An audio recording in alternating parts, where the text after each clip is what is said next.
Well, another session back in this little tannin water. Much better day today. Wind-wise it's not, because it's still blowing a gale here.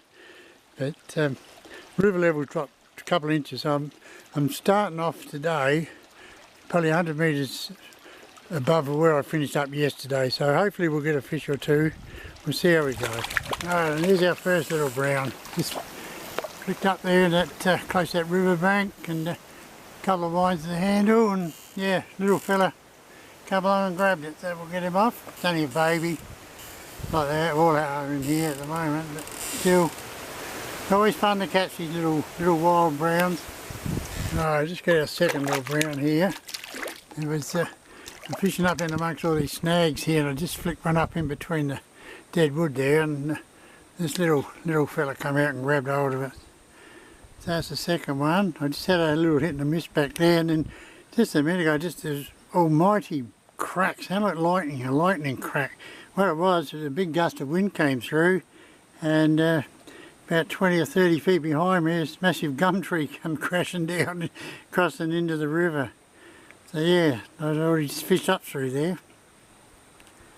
That wind's certainly bad today. A bit worse than yesterday, I think, the way it's coming up in gusts. It drops off and then really just picks up again. I'll run a beautiful fish here.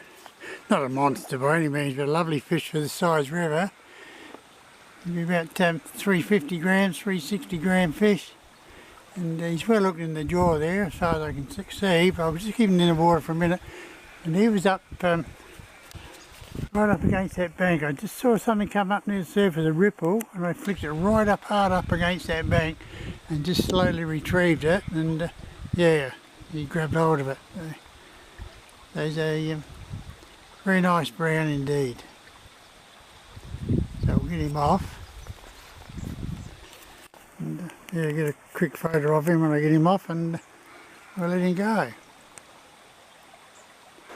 Oh dear, this little fella here, he had 4 goes at this. On the first cast he had 3, and then I cast back out again along that river bank, and I said I got it halfway into me, and he whacked, and he took it again. So we'll get the poor little thing off. Probably thought he had a good meal. Now guys, here's something you should never forget to do either when you're trout fishing quite a bit in rivers, and your lure's banging along on the bottom of the rocks and that, and you've caught a few fish, and that's to get yourself a sharpening stone. And don't forget this. I do it about after every third fish, and then yeah, just touch your hooks up, and make sure they're sharp at all times. Nothing worse than hooking and losing fish because you got blunt hooks. So it's just a quick little tip. Oh, let's pick a nice fat little brown here.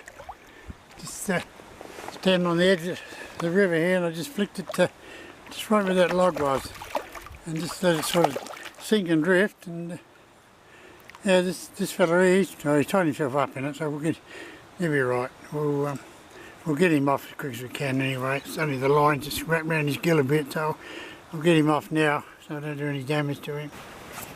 Right, he's on his way. Look in the dark tannin water, you can hardly see him already, he's already disappeared. It's got another one in the very same pool. There was a cast just over to that bank, all that dead wood, a heap of dead wood there, so as soon as he hit it I had to try and get him up and over the dead wood as quick as I could. But yeah, he's not as big as the last one, but still, they all add up.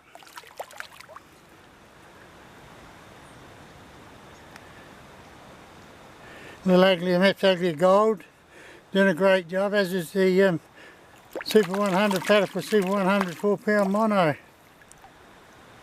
Not that it's a big problem here with the smaller trout, but it still does a great job on the bigger fish. Don't forget, when you catch a fish, no matter what size, in any fish, always wet your hands that you're going to pick it up in, and never get there and give them a vice-like grip around there, because that's where their heart and everything is just in that area there, around that fin area. And if you grab them, hold them too tight, you can cause a lot of damage. You may think you're doing the right thing when you release them, but really all you're doing is killing the fish. So we're going to head up through here now, which is a, yeah, it's probably above my waist up there, but once I get up to that big boulder up ahead there, I'll be right. Right, another nice brown here. It's a nice solid fish. He's in the 500 gram mark, this one. It's well in the 500 grammer. He's certainly putting a bend in that rod there. He's a beauty. So I'll just turn this off now because I want to get him. I don't want to lose him or stress him too much. Beautiful fish.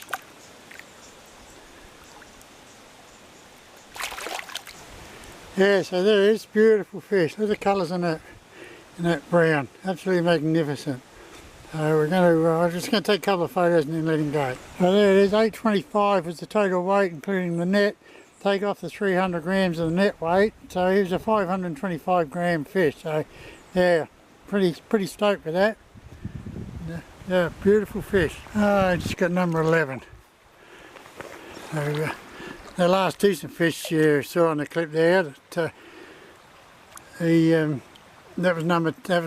This is number 11. Hopefully I can just get 2 more, and that'll crack the 500 for me if I do today. I wasn't planning on doing it today, but if I can get another 2, I'll be quite happy. Finally, we've got number 12. It's taken a while.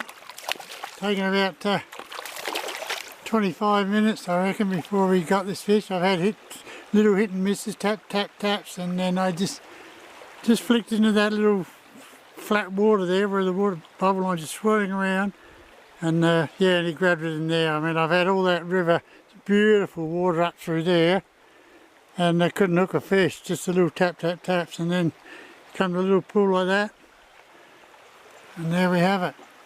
A nice fish too, lovely fish to hit the dozen mark. I fished right up down through there, under this cattle bridge,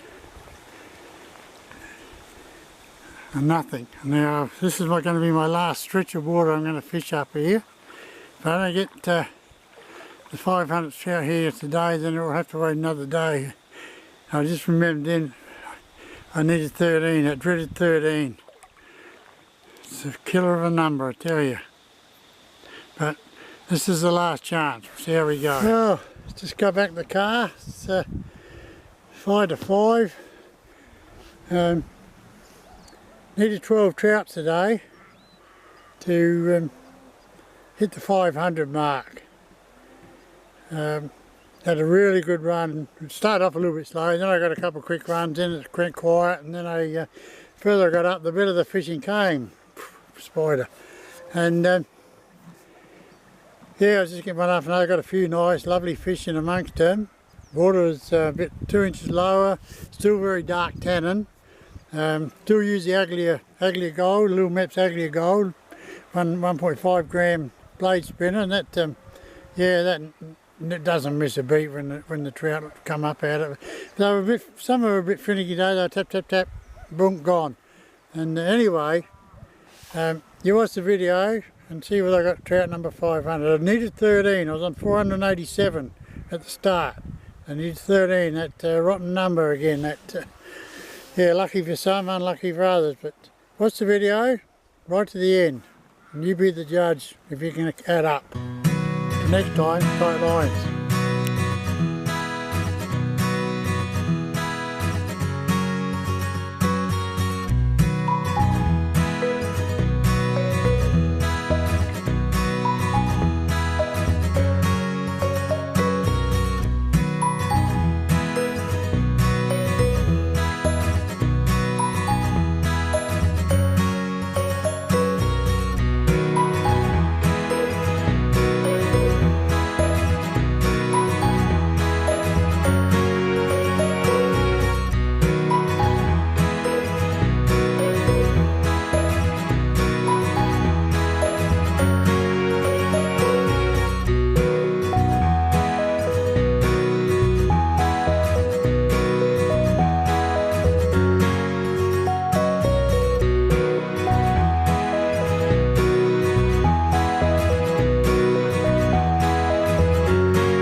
Well, I might not be going home with trout number 500, but I'm going to go home with a nice feed of field mushrooms today anyway.